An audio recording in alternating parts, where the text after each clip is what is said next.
What's good, peeps? Thanks always for passing by the channel. Much appreciated. Hit that subscribe button if you guys are new. This bloody weather, I don't know where you are in the world right now, but in London, it's fucking shocking. It is shocking. Imagine I was in Cuba in 40-degree weather 2 days ago. It was so hot in Cuba, I got sunburnt on the top of my head. I didn't think that was possible. Of all the hot countries I've been to, and you guys know I've been to some hot countries, I got sunburnt.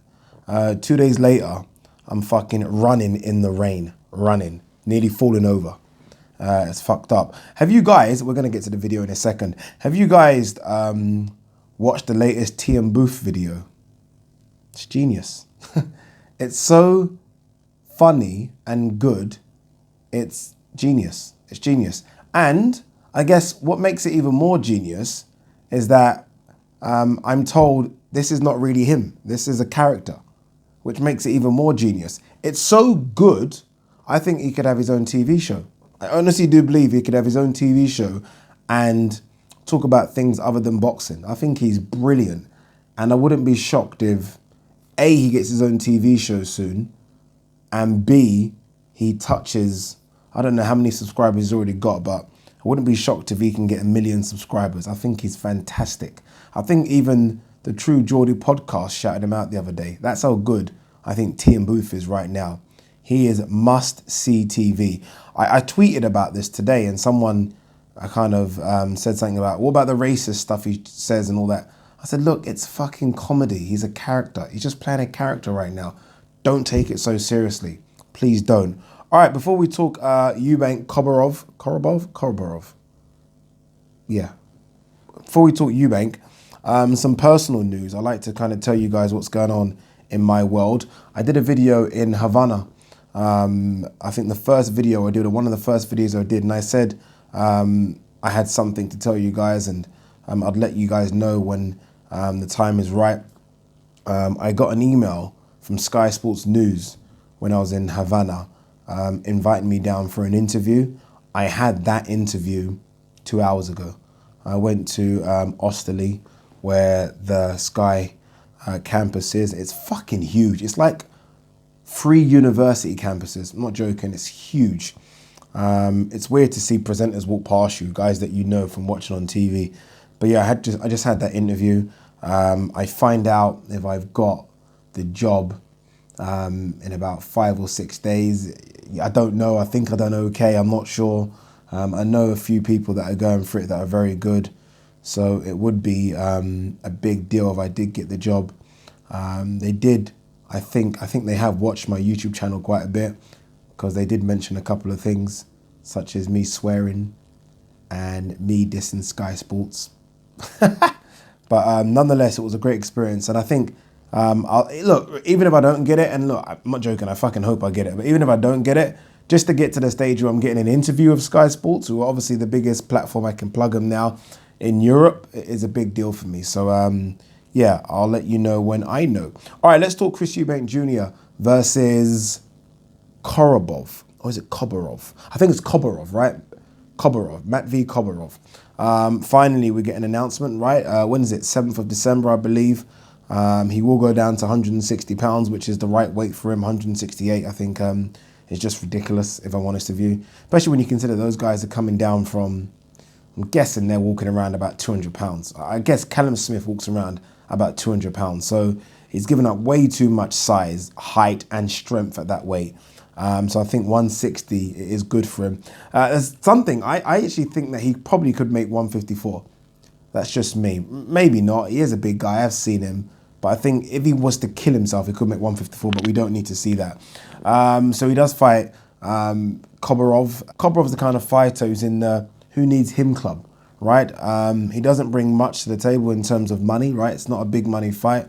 You don't get super plaudits if you beat him. I think he is world ranked. I think he is a very, very good middleweight, but he's not known to the casual fan base. So he's not a name that will be on your resume and people will say, oh, look, you beat Koborov. It's not going to happen. I think he's a good fighter. I think we all saw that against Charlo. A lot of people thought he'd done enough to beat Jamal Charlo. So that tells you how tough a task this is for Chris EUBANK. It is a very tough task, especially when you consider that Chris Eubank's been out the ring since February. He's done nothing since then. I don't even know who he's been trained by. There was talk about Virgil Hunter a few months back. I think that was just kind of a trial that maybe didn't work out. There was talk about maybe Floyd Mayweather Sr., so we don't even know who he's been trained by. So I hope his ego isn't getting the better of him and he's trying to train himself again. He needs a fucking trainer. He needs a trainer big time, especially for someone like Koborov, who's just gonna walk through what Chris Eubank has to offer. Trust me. Chris Eubank, yes, is an explosive puncher, but Koborov's the kind of guy that will walk through your shots and deliver his own shots. This guy has only lost twice. Andy Lee put him to sleep. Andy Lee can put anyone to sleep at 160. And again, a dubious decision against a very highly ranked Jermall Charlo, a very highly ranked Jermall Charlo. So this is not an easy American debut by any stretch of the imagination. I think Eddie Hearn done an interview, Boxing Social, saying exactly the same things, like who is advising Chris Eubank Jr. to take this fight. I think Chris Eubank Jr.'s career is in a situation where he has to roll the dice and take a fight like this. He's not kind of a young upstart anymore. He's a guy that now needs to start delivering. He got a good win against James DeGo, and it was a good win. I know people are going to say that it was James DeGo at the end, but regardless, it was a decent performance. But he's done nothing since then, done nothing whatsoever. And this is a guy that has sat on the shelf since then. Bad management, right? He didn't capitalize on that win whatsoever. So he almost needs to roll the dice against someone known to the American market just to wake people up again and show us where he is. I'm still so confused as to where Chris Eubank Jr. is. I do believe that him against most guys at 160 is a decent fight. I think he loses against the top guys, but I don't think anyone's going to tell me that he gets destroyed by them. I don't know if he does get destroyed by any of them. I think we know he can take a punch. He's explosive. He can bang himself. So, look, do I think he beats Canelo? No. Do I think he beats Derevchenko? No. GGG? No. Andrade? No. But I do think he'll win a few rounds against them. Call me crazy, but I do. I just think he's explosive. Like I said, he's strong. But he needs to show us where he is. And I think a win against Koborov, after what Koborov done against Charlo, will open a few eyes.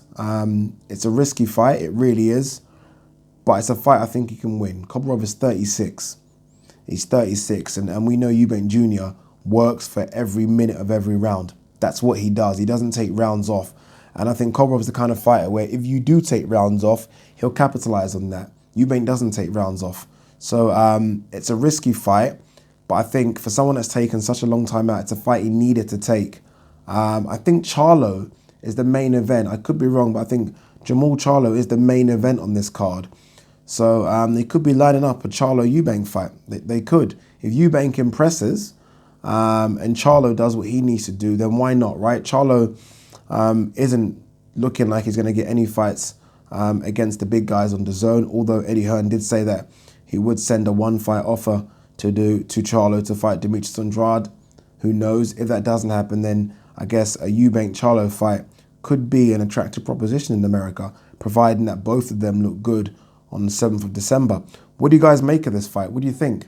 I think it's a risky fight. I can't lie to you. I favour Eubank just 55-45 in terms of a percentage split, but that's it. Nothing more than that. If the Koborov that turned up against Charlo turns up, it could be a very, very long night. People might point, I don't know if people have watched the fight, but people might point to the fact that Koborov got a draw in his fight after Charlo. He didn't get a draw, he won that fight. Go and watch it, he won that fight. So this is a guy, for me, that's had a decent run of results since he got beat by Andy Lee. He even beat, I'm shit at pronouncing names, but that guy, Uzcategui, who fought for a world title against Caleb Plant, beat him as well. So he's decent. He's decent. What do you guys think? Let me know. Peace.